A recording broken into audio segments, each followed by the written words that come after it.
Welcome everyone to tonight's webinar. As we're beginning the webinar, more people are popping in, but it's really wonderful to be here with all of you and to be here for this really important webinar, which is about navigating big transformations. Of course, as usual, I'd like to start with a description of what is energy healing, followed by 3 minutes of silence, followed by the prayer of gratitude, followed by tonight's topic. Okay, so what is energy healing? Energy healing is the process of using consciousness to interface with the material level of creation to produce specific effects. That's in a nutshell. We all have consciousness and we experience it as the flow of our awareness. So luckily, we're all really quite experts in flowing our awareness. It's a simple thing for us to do as humans. So the principle here is that when it comes to the body, particularly since we're talking healing, but also other areas of the life, like, I don't know, your finances or love life or relationships or whatever, work, your job, your home, the principle is the same. That focusing the awareness into that area brings all the values of consciousness with it. The ocean of consciousness, the ocean, why I have the ocean behind me. And the ocean of consciousness is completely 100% life supporting. It is that source from where everything in creation emerges. So when that awareness flows and it brings that source energy with it, that source energy activates or enlivens whatever it is that it's focusing upon. And it's this activation that leads to evolution. It leads to progress. Sometimes progress, I would say, the individual definition of progress and success sometimes is different from the definition of success dictated by that source of creation. Because the source of creation has this like big overarching view. And I think that's one of the themes of today's webinar, because we're talking about big transitions, right? So I just want to add that point that the individual definition of what is success can sometimes differ somewhat from the definition of what is actually required in some particular situation. We tend to build our visions of our desires and our intentions on patterns that we're familiar with and comfortable with. But that's not always the path that leads to the unfoldment of one's full potential. Because very often your full potential, being able to like exceed your desires, being able to exceed them involves kind of stepping outside the box and getting a little bit beyond that sort of specified ideas like, well, that's just the way my parents did it or whatever. So anyway, I guess we've all been out of that's the way my parents did it for a long time, but you get the idea that there are patterns that are sort of cultivated through the course of generations that define what is successful and certainly what is traditional. And sometimes success means following along those lines and sometimes it doesn't. But anyway, we'll get into that today. I'm looking forward to it. It's kind of exciting. It's kind of an interesting, exciting topic on that count. That's the definition of energy healing. And the next thing that I wanted to do was just have a few moments of silence, because those moments of silence allow awareness to fold back in to the source of awareness, to the silent source of creation. And that's a good thing to do. That's quite a foundation. It's a foundation for all energy healing work. Energy healing work, it takes place, I have the ocean picture here, because it takes place in the gap between the ocean of consciousness, the ocean of the infinite, eternal, unbounded, quality-less source of creation, and the whole manifest field of creation. The energy healing is when the awareness settles down, it gets into that gap between the silence and the manifest level, and very, very delicate, slight variations are observed, but also when something is amiss, slight adjustments can be made. Just the smallest adjustment can be made in that gap, and it causes a big transformation or change at the surface of life. So it's definitely, it reminds me a little bit of homeopathy, right? So one of those modalities, healing modalities, where it's like a very, very small input has a very dramatic effect on the surface, because we're working kind of like with these mechanics of the way the finer level of creation is so powerful, so much power there, but its nature is not to show up at the surface, but it's like the foundation. So in the foundation, you make a little tiny adjustment, and then the surface level, that adjustment will pop up at many points in the surface of creation. Anyway, it's a really fascinating process, and I'm really glad you've all decided to come and join me for this process. So grateful, and such a vital time for us to be doing this work in our world.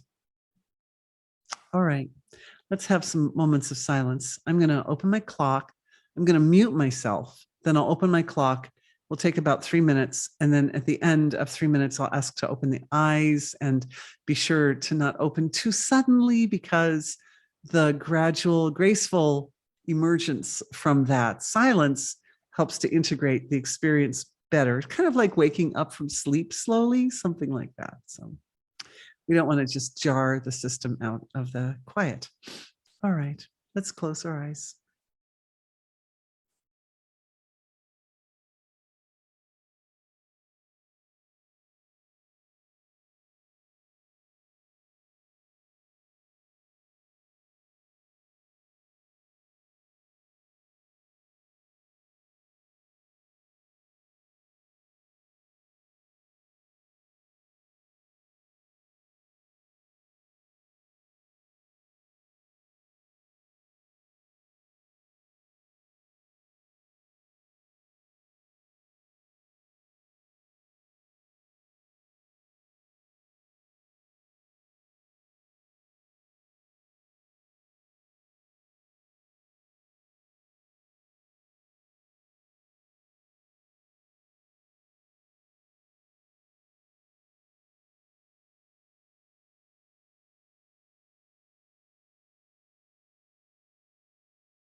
All right. Let's take a few moments before opening the eyes.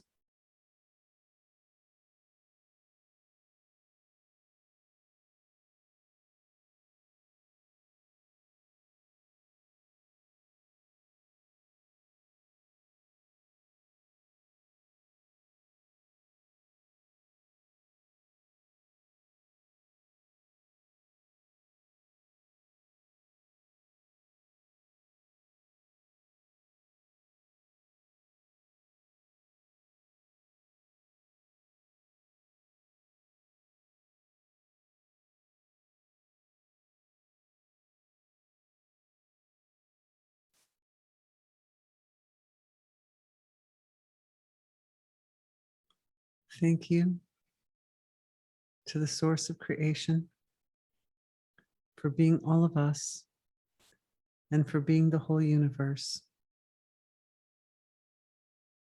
and for being that expression of universal intelligence that connects like a bridge the infinite ocean of silence and the whole manifest field of creation.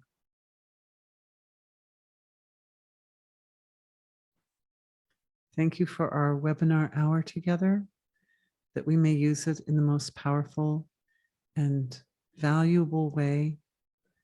It's always my intention with these healing webinars to go to the seed or source of the imbalance and concern and address that in the highest and best possible way. I'm so grateful to be here with all of you. Thank you.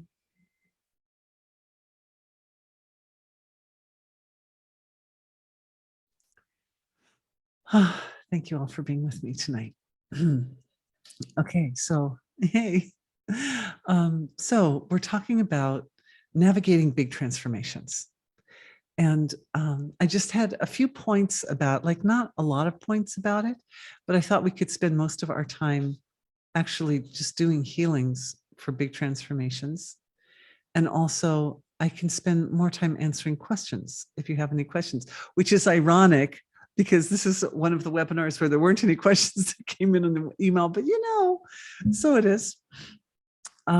So big transformations can be experienced both at an individual level or a collective level. But the biggest transformations are those whereby the individual cycle of evolutionary growth and the larger cycles of evolutionary growth line up in such a way that the purification part of the evolutionary process is at sort of its maximum height, both at the collective level and at the individual level. So let me just explain what I mean by that. There's a cycle of evolution. It is a universal form. It is the way that the big ocean, unbounded eternal ocean of being evolves. And it has these varying laws of nature that are dominant at different times during the cycle. So there's the expanding side of the cycle, and then there's this purification part of the cycle that happens at the top, and then there's the contracting part of the cycle where what is good, what has been gained, the evolutionary value that has been gained is integrated, it becomes owned. And then the whole system, like, it collapses back into its quality-less source state. It's like deep resting state.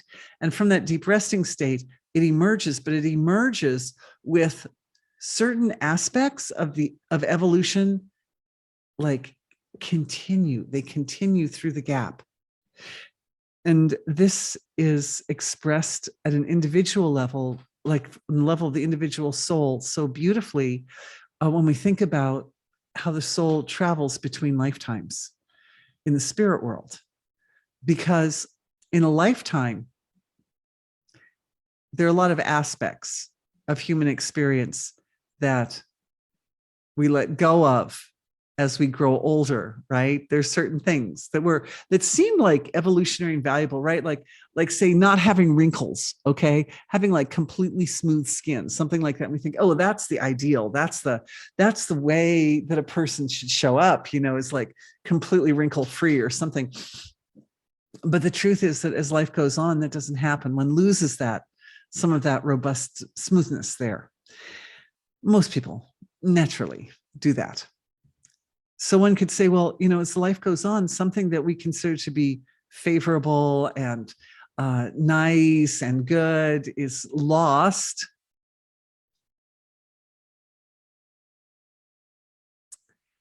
But certain things are not lost in the course. Time is kind of like a destroyer, right? But there's certain things that actually get better with time. And one of those, for a good example, is like a really good relationship. So a really good relationship over the course of time just keeps getting better and better and better. And same with there are certain aspects of the evolutionary process. There's certain things that we pick up or that we integrate as we can say the laws of nature are kind of destructive, the ones that bring us back into the source of creation. But there's certain things that as we're going into that destructive laws of nature are there. There's certain things that don't destroy, the time and the destructive laws of nature cannot destroy. And those things are kept so that when the soul finishes in a lifetime, it goes into the spirit world, and so much is released. You release the physical body, you release many, many, many layers of types of karma and energies that are bound to the physical body. But then in the spirit world, there's certain aspects of transformation, and I would say alignment of personal consciousness with truth with a capital T, alignment of personal consciousness with the very essence of the source of creation. So that when the soul reemerges, we could say we reemerge from the ocean of consciousness, from the ocean of unmanifest being into a lifetime. So a single lifetime is like one big loop, right? Single human lifetime. But inside that one human lifetime, there are many, many, many other loops and so forth.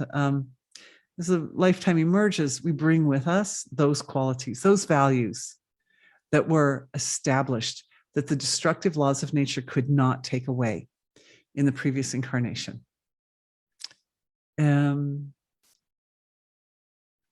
As a result, the cycle of evolution, I would say repeated cycles of evolution, result in progress. So these cycles line up. Now, if the cycle of a human lifetime, where when the individual is coming up to that part of their life that's really like the most dynamic, the most demanding, the most intense as far as transformations, if that cycle lines up, that sort of point where in the human life, one turns around and reflects on the ocean of consciousness and says, is my life really aligning here with this ocean, or is it not? That's one of the first laws of nature, is this reflective law of nature that's present at the time of maximum transformation. Is there's this like thought, like, here I am at my fully bloomed, fully formed state, and I'm looking back at the source of creation. I'm saying, did I do it? Did I really produce an effect in this world that reflects the glory and the divinity of that source of creation? And that reflection is the catalyst for everything that comes after that, all the purification and then the integration of everything that's good. All of that builds on this reflective element that happens at the time of transformation. But if that moment coincides with a moment where the human collective or various dimensions of the human collective, whether it's like your family or whether it's your country or whether it's the whole world, but when that, if there's an alignment between that individual sort of self-searching, in a way, there's kind of, it feels like a self-searching thing is happening at the same time that the collective is also self-searching, then we get this dynamic situation where everything is happening at once. And it can be really, I would say, it opens the door of potential for the individual to not only redefine themselves more dynamically and more perfectly in alignment with the source of creation, but also it allows that process to occur through varying dimensions of the self. Or we could look at if this is our ocean of consciousness, not just up here at the surface, but also finer, more abstract levels till we get down to the levels of our own self that are collective. So it's like my individual experience and the collective experience happening like that simultaneously. And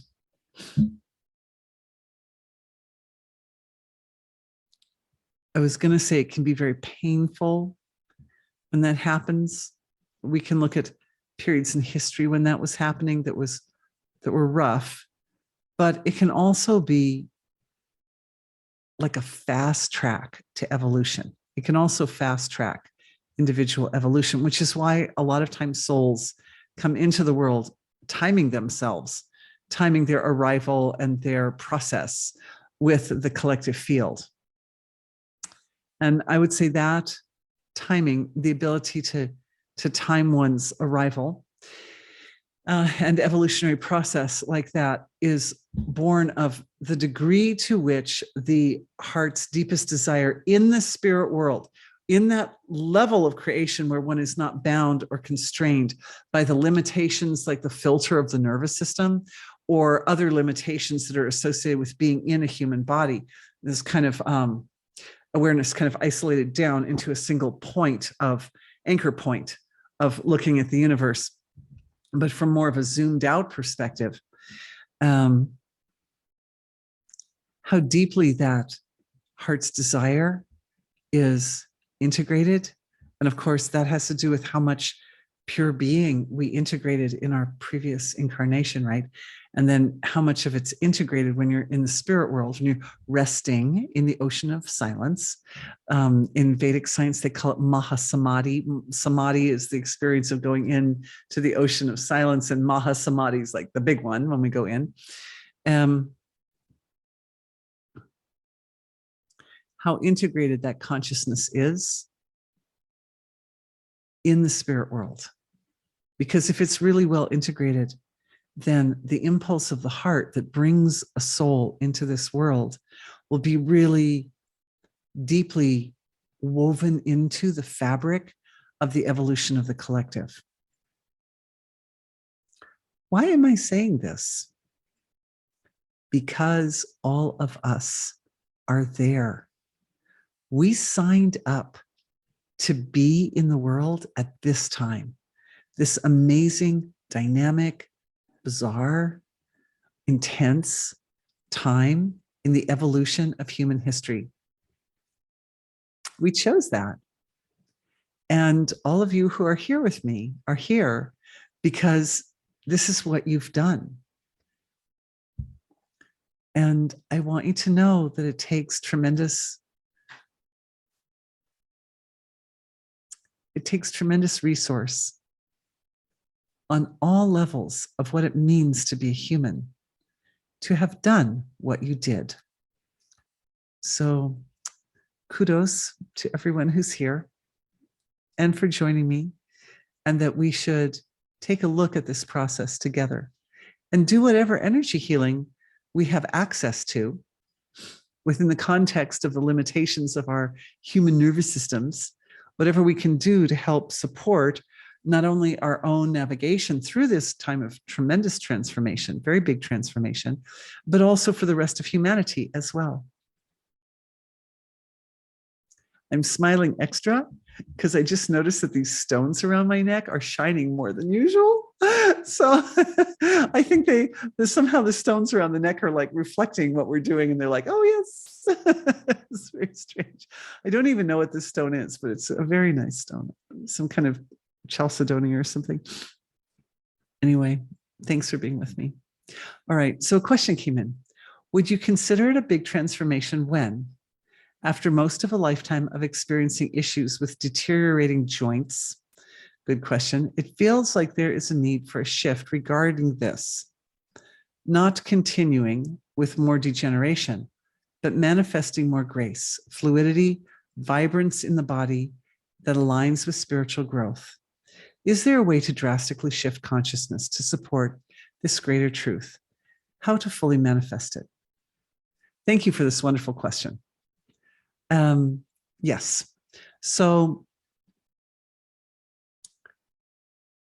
the body produces specific types of hormones and other neurochemicals that allow the tissues of the body to feel really robust.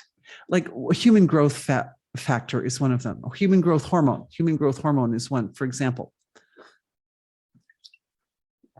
And the thing about all these, if we take human growth hormone as a great example, because that more of that produced by the body going into the tissues turns the degenerative process around to more of a growth process.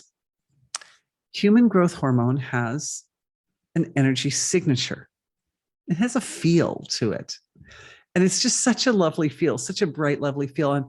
And I came across it years ago when I noticed that sometimes when I was falling asleep at night, there was kind of like such a relaxing in the tissues of my body when I was sleeping that I was getting a little sleep apnea. You know, it would kind of like the tissues would just relax so much that they kind of like close up and wanted to contract, obstructive sleep apnea. And I realized that, of course, when I was experiencing that, I was experiencing it when I was in the gap between waking and sleeping, right?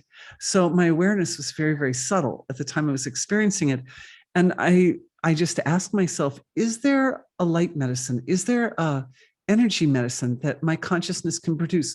So what is a light medicine? Can my consciousness make a form that would be precisely appropriate for these tissues to make them feel kind of like taut, to make them feel taut and strong and like youthful, you know? And then the energy signature of this came, and I just let myself be with that energy and let it feel it in my body, feel it move through my body. Where my awareness moves, that energy would move with it. And as I did that, I found that instantly, everything just like took its correct shape in the back of my throat. And I feel that this is the same type of energy that's required for deterioration of the joints. And what these hormones do, all these types of neurochemicals are made of proteins and amino acids. Like amino acids are the building blocks of these neurochemicals. And the amino acids have the proteins, they're charged, they have electronic charges. And so when the energy in the joints is one of deterioration, it means that the spectrum of electromagnetic energy in those tissues of the body is holding the energy of deterioration rather than holding the energy of growth. My husband was looking at DNA samples today. He was looking at, or not, were they samples or just like how various family members' DNA index showed up. And what was really interesting was that in each one of us, there's a vast amount of I didn't know this, a vast amount of DNA that simply doesn't show up. So when he was looking at his form, it showed up a certain percentage of a particular, what would we call that? Ethnic group. There was a particular ethnic group at 4%, but the 4% of that ethnic group did not show up in his parents' DNA. Oh, so how is that? How did he get 4% of this unique ethnic group in his DNA, yet his parents' DNA does not show any of that? The answer is that it was there, that particular ethnic group DNA is there, present in his parents' DNA, but it's latent. And so the DNA tests, they only show the part that expresses itself. So it was very interesting, right? And I think it's the same thing that we're looking at with this electromagnetic array of coding information in our bodies that tells our DNA how to show up, and thus it tells the cells how to show up. Is that I'm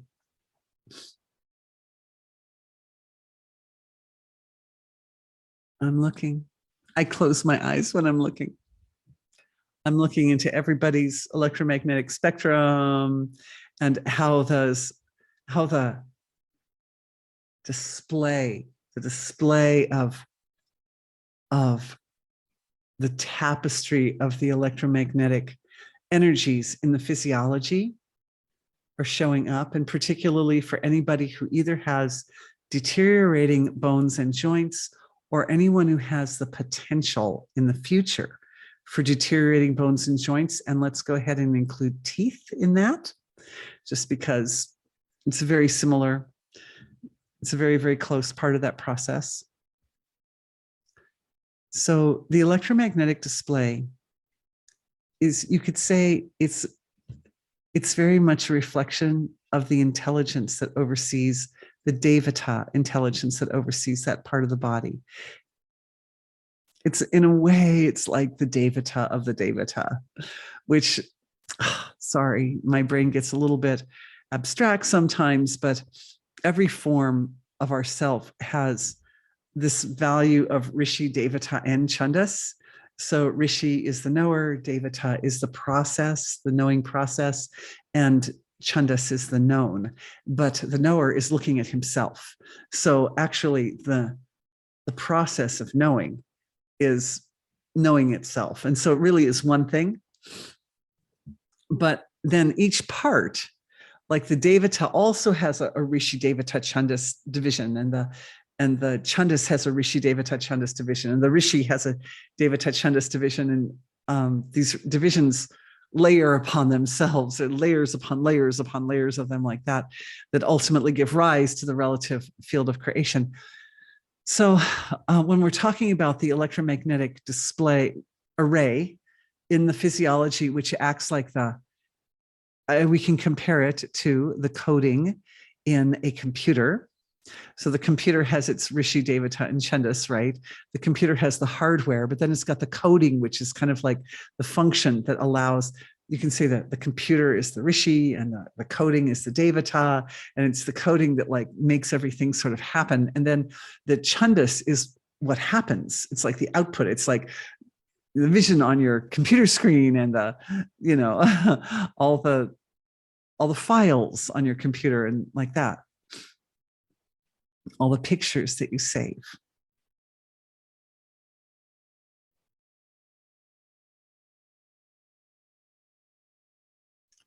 So awareness is just going to the Devata of the Devata. It's going to that electromagnetic display array, an electromagnetic array in the physiology, and specifically into the part of the body responsible for the health of the joints,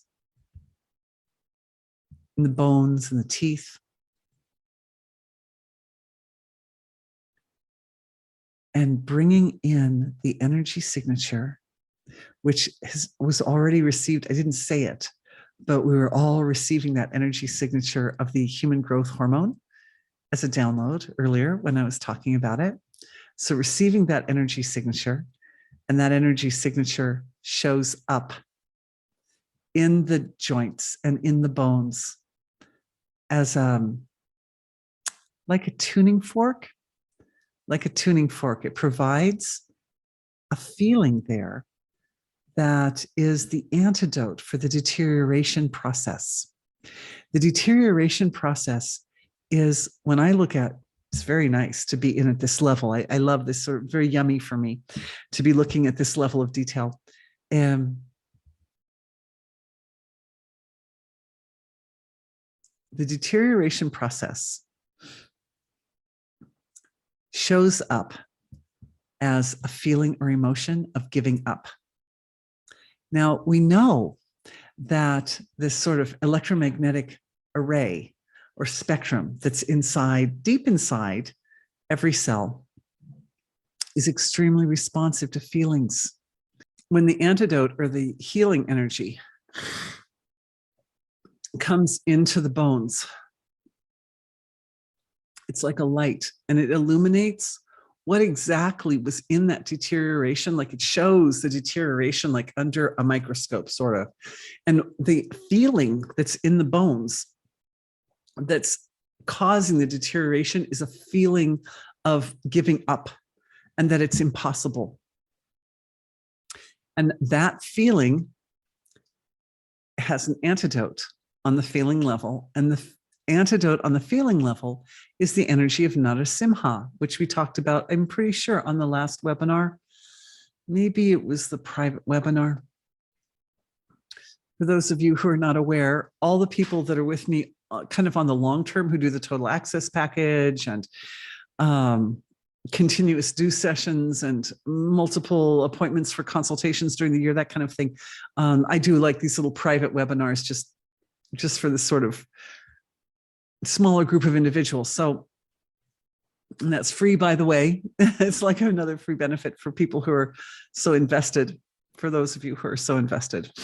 So it might have been on one of those webinars that we talked about Narasimha, but Narasimha is that form of consciousness. It's like an archetypal form in the causal level of the physiology. So just to put that in reference, you've got the ocean of consciousness, we've got the manifest level of the physiology, and within the context of the manifest level, there's this deep level, this very, very deep level in this gap between the unmanifest and manifest, where the laws of nature show up as archetypal forms of being. That's one of the ways we interpret the laws of nature at that level. And this particular form, because it's an archetypal form, it has a name, Narasimha, which is the name of a incarnation of Vishnu. It comes out of Hinduism, but of course, in Vedic science, but of course, you know, the ancients saw some pretty clear, they were pretty clear.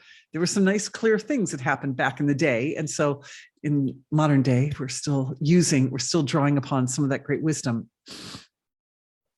And that's that is like the defining characteristic of Narasimha, is that Narasimha has a level of unbridled creativity that overwhelms impossible. It's bigger than, it's outside the box. It's right. It makes small potatoes out of, oh, it's impossible and I can't possibly do it and it's hopeless and like all that. Or even it makes small potatoes out of, you know, I've covered every single base and I've done every single thing to make sure that something's going to happen in a certain way. But if it's not meant to happen in that way, then, you know, that Narasimha energy comes and goes, no, you thought you covered every base, but you didn't. Here's a wrench. Here, I'll throw this wrench in and see how that works. I say that lovingly because there's this other point. Well, let's just make sure we finish with the joints. Let's just make sure. So we have the human growth factor of the human growth hormone energy signature, which is born of the wisdom of Narasimha, right? It's born of that archetypal energy that can solve any problem. At least that's the way it shows up in the joints, because that deterioration energy is like, oh, I'm just so tired. It's so hopeless. I just like have to I can't lift it up. I can't overcome it. Narasimha is so big and so robust. And the human growth hormone, so big and so robust, so loving. And I'll tell you another thing is that from my perspective, it seems that the human growth hormone, it rides on it's a light, it shows up both at a physiological level as an actual hormone in your body, but it shows up as an energy structure down at the subtle level. And there, down at the subtle level, it's also connected to or associated with the compassion of the mother of the universe. And this kind of like a very warm feeling, like an orangey red kind of nice, soft, but not like harsh red, like fire and burn you, but more like a very nice kind of warming or activating, like the color is activating in the body, and the color helps to carry the energy through the physiology. So we're just going to look in now at the spectral array of the physiology, the electromagnetic spectrum there. And I'm just watching as the light medicine in the form of Narasimha consciousness and human growth hormone, energy signature, warm up. They warm up the joints like a balm, like an ointment. They go in and it creates little cycles or circles in the joints. And of course, we know, because we know all about that cycle of evolution, those little cycles or circles are multiplying themselves, cycles of evolution that go through, and they pull out, they leach out the energy of it's hopeless and I'm giving up. And it's even more than it's hopeless. It's like, I'm just choosing to give up. I'm just giving up. And it's not that people who have deterioration in the joints, in their personalities, that they give up. No, not necessarily. It's that particular energy forms can get stuck in little parts of the tissue. And often the body will hold little discordant feelings or little dissonant energies in order to allow you to not experience them, right? So like if there's like a cyst, that I was emailing somebody about a cyst, I think today, and this is a person who doesn't carry a lot of anger, who doesn't feel angry, is a very patient person and very sweet natured, but their body makes cysts. And so what happens is the body's like, oh, you don't need this anger. This anger isn't like, it's not suited to your nature. So what I'm going to do is I'm going to like store it for you in these little places on your body. And so the person goes through their life and they feel kind of relieved of those energies, but their body is carrying it. And the reason that happens is that at least in that case of that person, that the anger was carried from past lives and it had not been processed. And because the nature of the personality in this lifetime was to not really be, to be very patient and sort of very easygoing and not very angry by nature, they really weren't having the experience of processing the anger very much either. And so the net result was that it's showing up in little bubbles of kind of hard spots there. So the antidote, of course, is to provide a context for dissolving those discordant feelings, which is what we're doing for the joints right now. I'm watching all the joints, extremities, hips, spine, neck, jaw, and teeth. That's a lovely place. I'm seeing, it's very interesting. There's a kind of a secondary chakra in the mouth. So as this good energy comes into the mouth, the fact that there's a chakra in there, the chakra engages with it and sort of helps to enhance the process for the teeth. It's very nice. The mouth has an amazing capacity to self-heal. And so there's like naturally a kind of abundance of healing energy in the mouth anyway. So the laws of nature of the mouth are supporting this process. It's beautiful. On that note, I'd like to make another point about transformations, big transformations.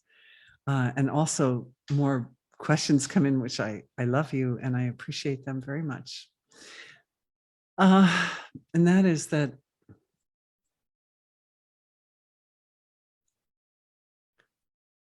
you can be sure that any large health event that occurs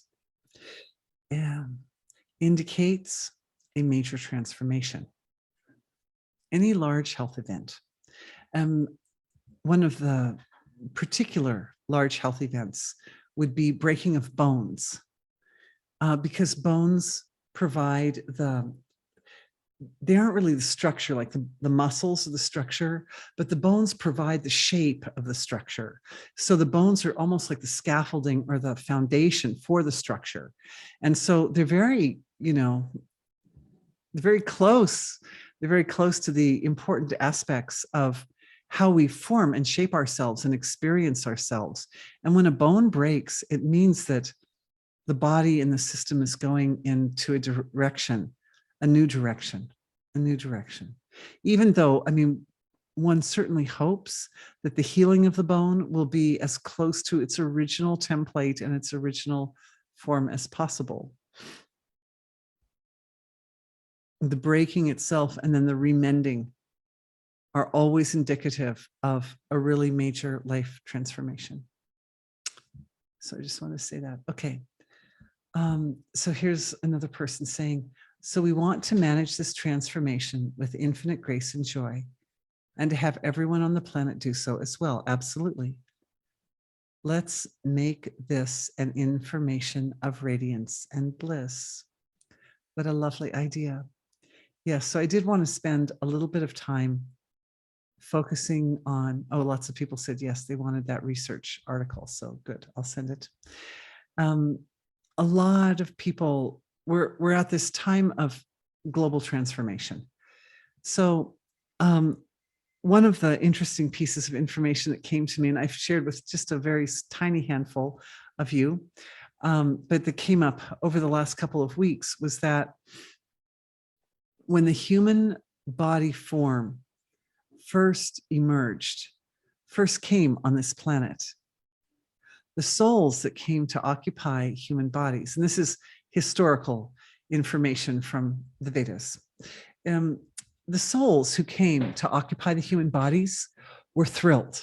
They really, I mean, not that we're not thrilled. Of course, it's wonderful to be human, but they were so thrilled, but they were also so clearly appreciating and recognizing the potential of the human body as a vehicle for evolution and enlightenment, like full, unbounded unfoldment of one's full potential. So at first, when people came to the earth, they did that. They came in, the souls came in fully, totally, 100% utterly focused on enlightenment. And it was both a success and a failure. On the level of those souls, it was a tremendous success because they were able to get enlightened very quickly. From the perspective of wholeness or totality, there was something about that that needed to change, because when the souls came in and were just like laser focused just on their enlightenment, it meant that they weren't as focused on relative aspects of the human existence and the potential for human life to unfold in a way that glorifies the relative level of creation as well as the absolute was not being expressed. Oh, interesting, right? So what happened was the whole system broke down and the earth had to recede. It had to, I don't mean recede as in like receding, it had to recede as in S-E-E-D. It had to human souls had to come back to the earth again, like start over again. And that's the group that are here now. That's us. So a little adjustment needed to be made deep down here in the fine level of the field of the gap between the unmanifest and the manifest. And so I thought about, it was an interesting point when I found out about it, and I thought about it, and what it made me realize was this, that as human beings, we're walking in a delicate balance between being so dedicated to our evolution and enlightenment that we use our bodies only for that, our lovely human nervous systems only for that. And as a result, the whole human race can literally self-destruct because nobody has any interest in perpetuating the race. Like they weren't getting married and having babies. They were just going into caves and getting enlightened, right? They weren't building houses and they weren't creating art and they weren't doing things. They weren't doing things in the material field. They were just folding. They were using the nervous system to fold awareness back into the source of creation only. So A focus that's like purely on enlightenment also does not support the long-term perpetuation of the race. Clearly, that's if the nervous system becomes very, very, very refined. But clearly, and obviously to us, that if the nervous system is too crude, that also results in global destruction, right? Because then people don't care, and they're very like making poor choices, grasping after material gains to such a degree that compassion and empathy and the finer aspects of the human nature are not taken into consideration, and then, you know, destruction can occur. So destruction can occur at both ends of that spectrum.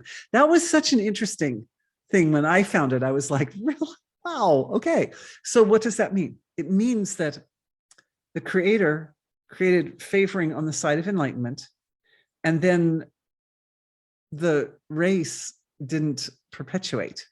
So the creator said, okay, wait a minute. I have to make the nervous system a little more crude. It needs to be just a little more crude, because if it's too crude, they'll self-destruct in the other direction. So I have to make it just so balanced, a little bit more crude, that they find reasons to engage in the material level of creation equally as charming as the reasons to get enlightened. And so what happened is our humanity is here, and we're sitting in this balance between focusing on spirituality so completely that that's all we do, or being so crude and so engaged in the relative that we self-destruct in some very, you know, not happy way. However, now that we're here, and we've been here for a while, tens of thousands to a million years, something like that. I mean, hundreds of thousands to a million years in nervous systems that can do this thing. We're finding that we want, as a collective, we want to move our whole field of expression of our race as a whole little bit more, just a little.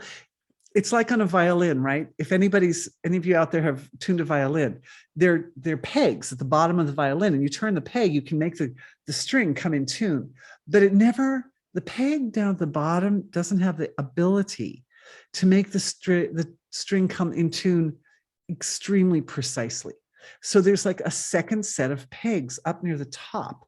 You'll see violinists do this. They turn these little pegs that are up at the top above the bridge. I think it's above the bridge or below the bridge, on the bridge. Anyway, they're right up at the top. I don't play violin, but it's right up at the top. And those little tiny pegs move the string just a little bit, like the kind of movements that we make down here in the gap, just enough to bring that string exactly, precisely into tune. So in a sense, that's what we're doing as a big human collective, in our big collective transformation that we're in right now. Is that like the creator said, okay, it can't be so much enlightenment, but they can't be so crude either. So we're going to get them as we're going to send them out there as much middle of the road as we can. And so we got out here and we're middle of the road and we're doing our thing. And we're like, you know, since the beginnings of mankind, there's always been war. What is that? Even in very ancient times, even in times that have been defined as very, very good times, golden ages in human history, there's still been war. There's still at least been standing armies. In Satyuga, there were standing armies. So is there a way that we could just move the dial just ever so slightly over to the enlightenment side? Not so much that we forget about what we're doing here and how we're reflecting the divine through all of our creative acts and all that's meaningful in a human life, but just enough that we could raise the quality of life for everyone on earth. It's that very fine tuning on the violin. It's a little tune right there. And when we do that as a collective, we feel it as a really big shift. It feels like a really big shift. Now, the shift that we're in right now is it has to happen. The tuning fork, or the peg, okay, resides at the level of the celestial body, of the cosmic body. Because on Earth, all of us universally are influenced by the positioning of the planets. And the planets are living forms that are actually extensions of ourself. So our self has a little human body, but then our consciousness is also way bigger than our little human body. And there are also levels of our consciousness, those bigger archetypal levels that are big enough to embrace and hold the actions and the reality of our cosmic body, which we all share, which is represented by the planets' bodies.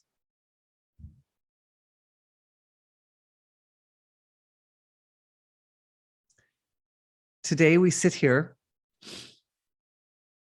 having just emerged from a double eclipse in the house of Venus. And whatever house that the eclipse sits in, that's the planet that's undergoing the biggest transformation and change. And Venus is one of the two main teacher planets of the solar system. And her job is to be a teacher to the destructive laws of nature. Oh, interesting. And she can do that because she is big, and she cannot be gripped or overshadowed or overwhelmed by the destructive laws of nature. So for us as little individual human souls, the destructive laws of nature sometimes seem really overwhelming. But at the cosmic level of our being, there's this part of ourselves which is bigger than all those destructive laws of nature. A little bit like the concept of Narasimha. Narasimha is a universal deva form, which is big and is found in all parts of the universe. So some of that shows up.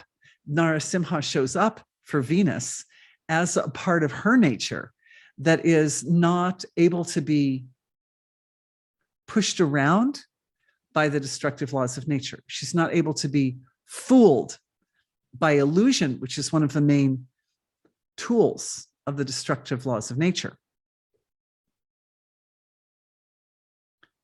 But she also goes through her purification process.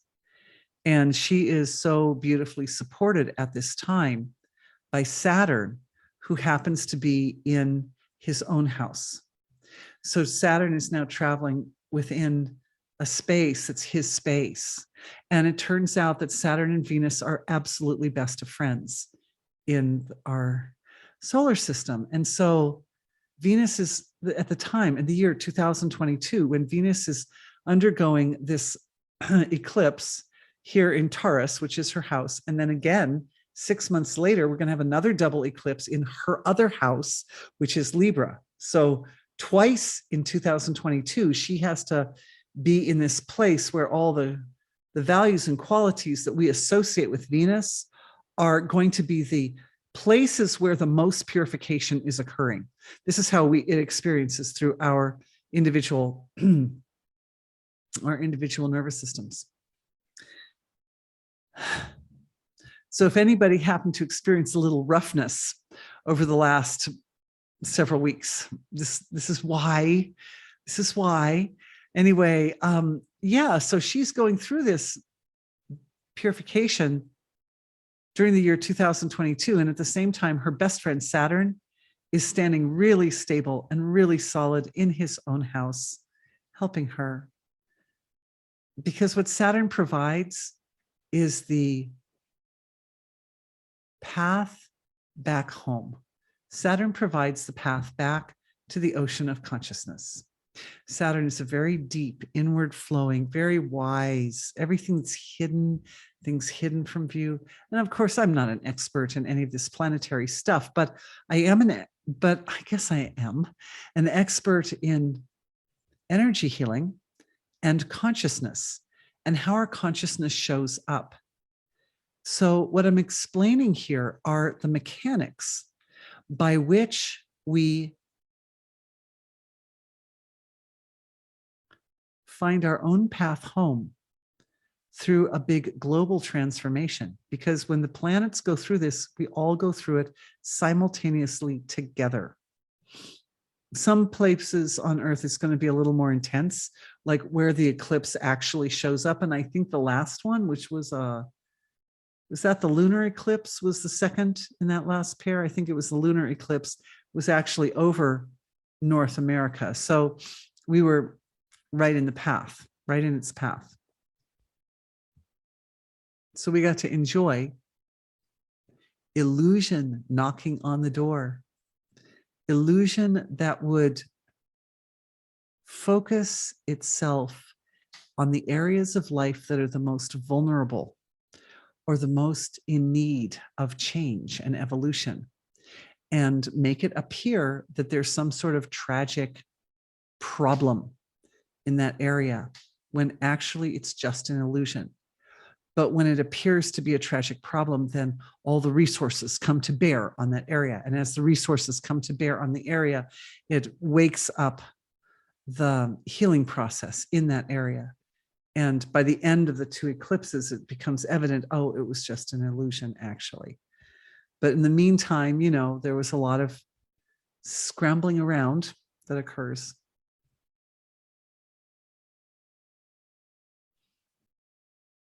So the illusion rises up in order to cultivate a flow of awareness or attention into the precise area that needs to heal. And it needs to transform. And where the most purification is required, especially for an eclipse, where the most purification is required. Looking at the collective, the human collective. And what I see is an overarching pattern for the human collective coming out of this pair of eclipses is that the place that the awareness needed most to focus was to anchor itself back to truth with a capital T. Capital T, truth. Because so much of our world runs on illusion. Illusions. So much of our world, so much of the way things unfold is just based on the way people interpret what they think the truth is, rather than the truth with a capital T, divine truth, absolute truth. So here we come into the seed for healing, for a big transformation for our world collective. To answer your question, is that there's a mechanic which was revealed to our entire world over the last few weeks. I think this last eclipse was last Monday. So less than a week ago, we had this pair of eclipses over the night between Sunday and Monday.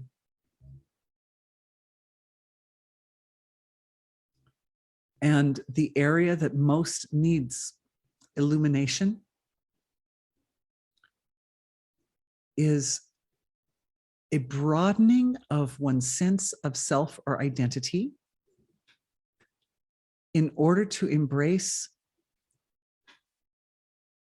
a concept of oneself, like associated who you are with truth with a capital T, your essential nature, the unbounded ocean of bliss, the unbounded ocean of absolute being. So that when illusion rises up, and it has to rise up, and it's part of what keeps us contained as a human collective in this world. But when the illusion rises up, it's sort of like honored and appreciated and recognized for its role, its essential role in allowing humanity to continue living on this earth and continue perpetuating itself generation after generation. But it's also clearly identified or seen in terms of it being illusion that has this role, this very vital, very important role, without being gripped by it, but allowing the illusory side of the experience to be a tool to enhance the presence of divinity in this world. Oof, I know that was kind of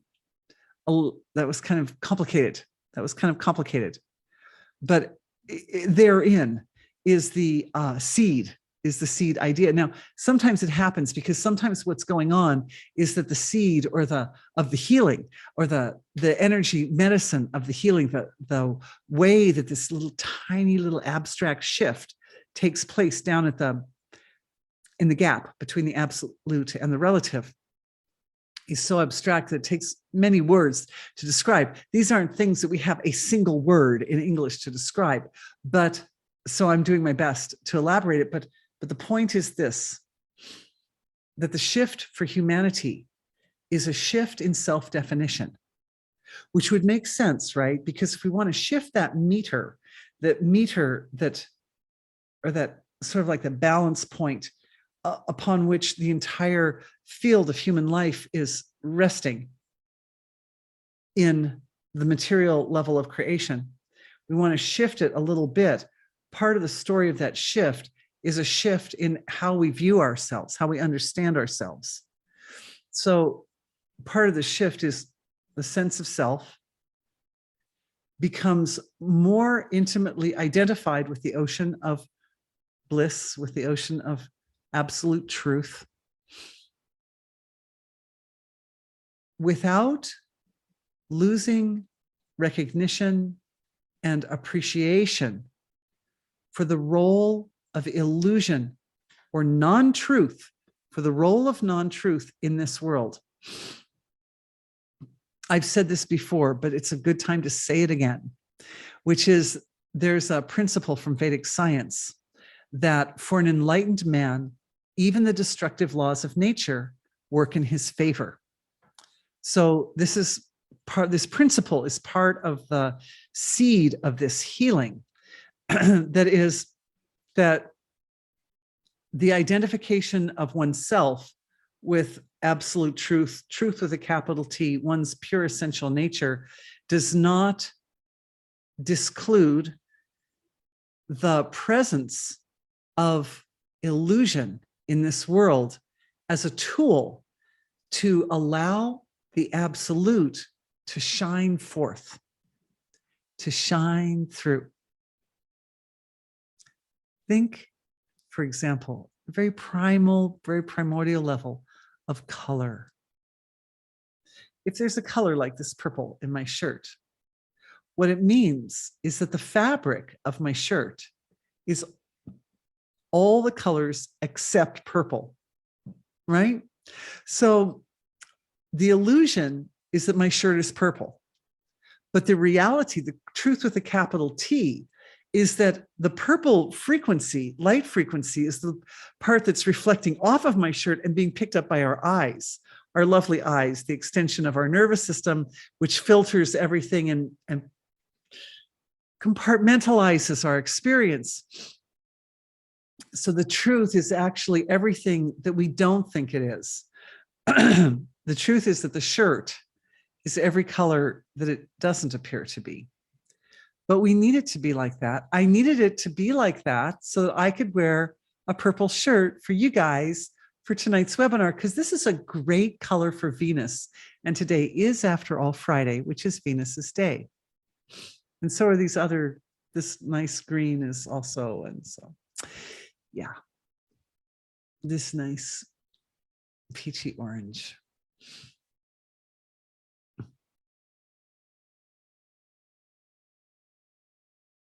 It's a download for everybody in this webinar. This is what's happening for the entire collective is a deeper, more respectful relationship with the illusory values of this creation, with the illusion.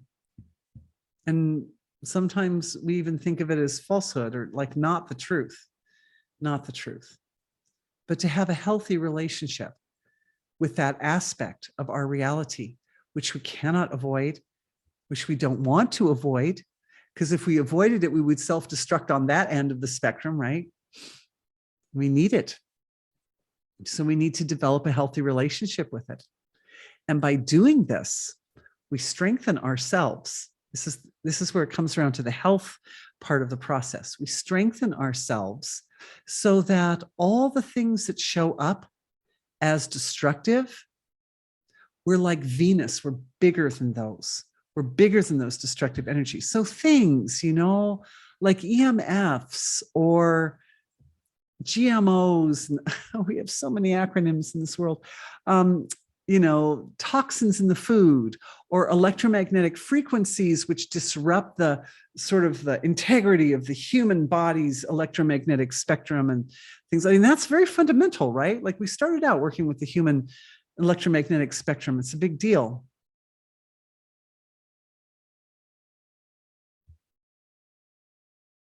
Everything that shows up in the material field that can be perceived on any level by any degree of abstract or refined perception carries the element of illusion. Because everything in the relative field is trying, like flowers that shine their faces to the sun, it's trying to look like the sun. It's trying to reflect the ocean of divine being, but the ocean of divine being is completely unmanifest. So if you're going to create something manifest that's supposed to reflect the unmanifest, it's never going to completely do that job. There's like no way. And so, but what there is there's a way for that reflection to be a sufficient vehicle for the absolute to show up, to shine through anyway, to shine through anyway. Like the light that's shining. I can't believe my necklace is shining tonight. I see it. I see a kind of luminous inner light there. So they're rocks. Those are rocks doing that. That's the divine. That part's the divine part. No wonder I love this necklace.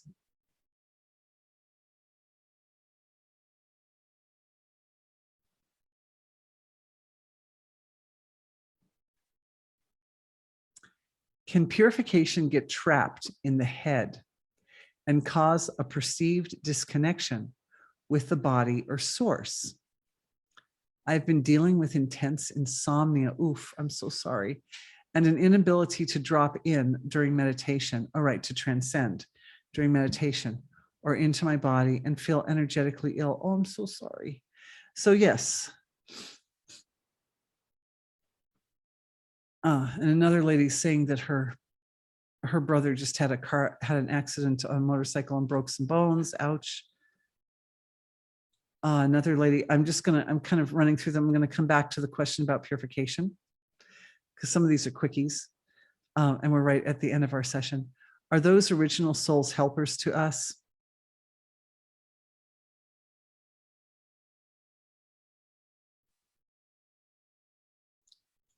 And there's absolutely a vested interest in the success of this world for those souls that lived here because this is also their home. But we are all of these forms. You know, what happens is it's like one soul, right? In the Big Bang, it's like one soul, and then it breaks into 3, and then it breaks into 5, and then it breaks into, you know, more and more diverse forms. And so what those souls do is that they diversify and they show up as families and human collectives. It's really ourself. Those souls are ourselves.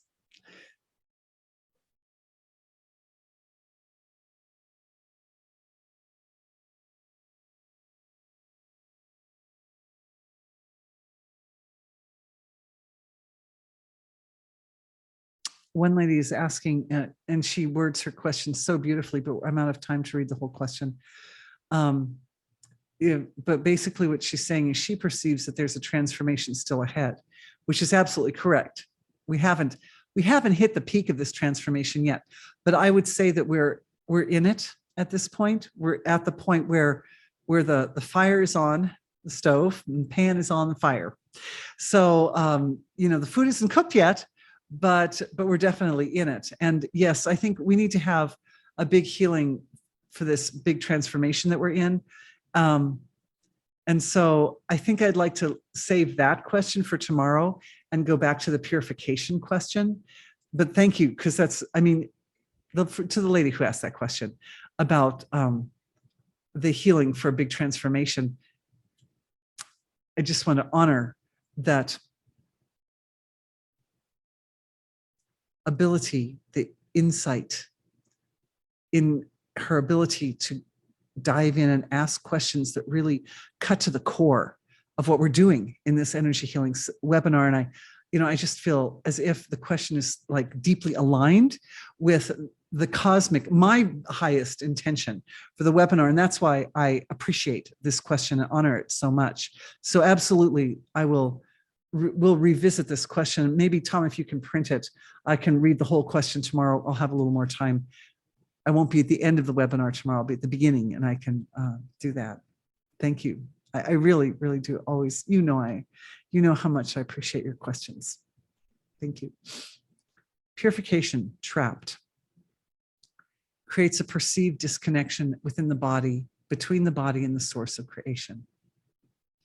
So what it means is that the sacred relationship between consciousness and the body needs a little bit of work. It needs a little energy work. It needs a little healing work. That's what that means. And there's a sacred relationship between everything in creation that has a relationship. And consciousness in the body also has a sacred relationship. So what I'd like to offer is, we're just going to take a few minutes here at the end, even though we're a few minutes over time, to just close the eyes and spend a moment feeling the interface, or the gap, we could say, between consciousness, your awareness, and the physical body. And honor the relationship between the consciousness that makes all the decisions. It decides what and where and when to eat. It decides when to go into the bed and when to not go to sleep, and what clothes to wear. And every little decision, every little sip of water that I take is dictated by my consciousness. My body may say, I'm thirsty, but my body can say I'm thirsty until it dies of dehydration, unless the consciousness is there to bring the water up, right? So the body is the dedicated servant and completely dependent upon the consciousness. The devotion shown by the body to the consciousness is on a universal level of value. It is a devotion beyond what's considered normal human devotion. It is divine devotion. This is the body to the consciousness. And the consciousness to the body is one of awe, because the consciousness recognizes on some level, whether consciously, subconsciously, unconsciously, or just on the deepest level of feeling. And that's where we're going now, is down to that deep feeling level in that relationship between consciousness and the body. Awe and amazement that we are in possession of such a thing as a human body with a human nervous system, that not only is an incredible, profound expression of divine being, directly formed on the template of divine being, intention of divine being to manifest itself in this creation, but also that its potential can lead us to the highest levels of experience. It can lead divinity itself to the highest levels of experience. This relationship is so precious. And just putting attention on the relationship is like a parent and child putting their attention on each other. It allows the child to evolve and grow, and it allows the parent's heart to expand. And the parent comes to redefine themselves and evolve through that process. Both parent and child, it's a mutually supportive relationship. And the goal of every relationship is for the parties involved to support each other's, the unfoldment of each other's full potential or pure potential. So the body has this potential to be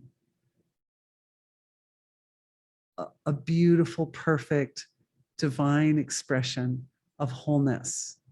And the consciousness's potential is to know itself as that which cannot be expressed. And they help each other because they reflect to each other's next step of transformation, each one's next step of transformation. This is being received as a download and activated and enlivened in the sacred space, in the sacred garden where consciousness and the body's relationship resides. It's so tender. It's so sweet. It's so nourishing. Both the body and the consciousness are uplifted by this experience, by this process. We're doing it together now, but you can do this anytime, any day for yourself. You don't need me. You'll get the recordings if you want to review it so you know what you're doing. But do this and help yourself. And you'll find, if you start to look, that there could be places where there's some like old beliefs or attitudes or habits where the consciousness and the body, they're not honoring each other properly. Maybe some belief, there are a lot of old ancestral beliefs that sometimes come up about the body being imperfect or something like that. And so all these, then you address them and you process those feelings. And as you do that, the relationship between consciousness and the body becomes more wholesome. And as that happens, the health increases and increases. And you'll find that your ability to address issues, even long-standing issues or chronic illnesses, becomes resourced in a way that allows you to make the transformations required to rise up out of those imbalances. May everyone in this healing webinar enjoy perfect health, optimal health, and may you also enjoy the process by which you get there, by which you create it for yourself. Because that's part of the story, is that we're changing this creation in a way that reflects back to the source of creation, its essential nature, its truth with a capital T. So I think I'll leave it at that. We'll leave it with truth with a capital T for tonight, and look forward to seeing everybody for another discussion of big transformations tomorrow. Thank you so much, everyone, for being with me. I'm looking forward to seeing you all again tomorrow, or at least some of you in the recordings. Everybody gets recordings of both sessions. Good night.